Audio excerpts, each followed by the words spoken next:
Mon est tombée amoureuse d'un prince qui lui a fait croire qu'elle aimait plus que tout, mais elle découvre que le prince ne l'a jamais aimée et qu'il porte encore son premier amour dans son cœur. Elle se sent trahie, elle voulut tout détruire, mais fut empêchée par Enlil, la princesse Phénix.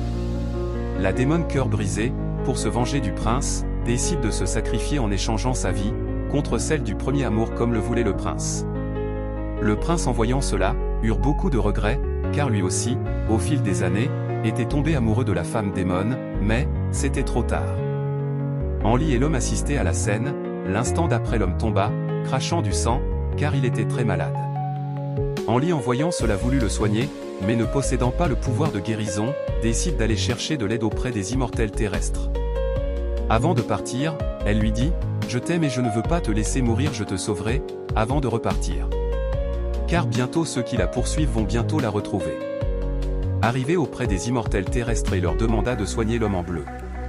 Mais avant que l'immortel le soigne, le poursuivant de Enlil le retrouve et menace Enlil de tuer l'homme si elle ne veut toujours pas rentrer se marier. Elle murmure « S'il n'était pas là, j'aurais pu m'enfuir, mais le jardin n'est plus sûr. » Elle sait que l'affrontement approche. L'homme l'observe, mais il ne comprend pas Enlil vu le poursuivant qui menaçait de faire du mal à l'homme.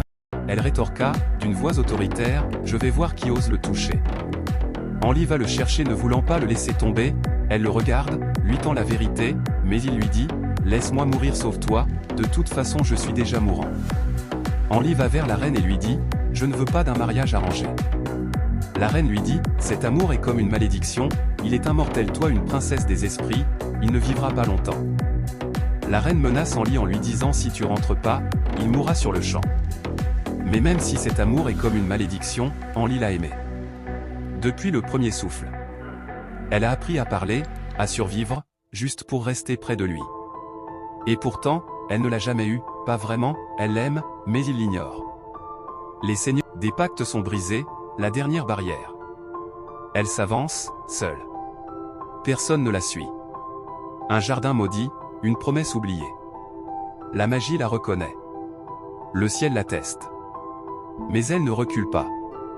La lumière de l'espoir, l'homme et la blessée, affaiblie. Elle s'approche, il ne parle pas, mais ses yeux supplient. Enlil ne dit rien. Elle pose sa main.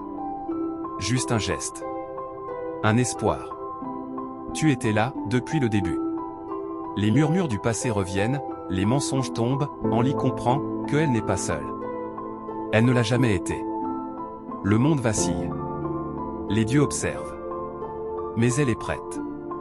Elle affrontera le jugement, l'exil, la guerre. Car dans ce silence,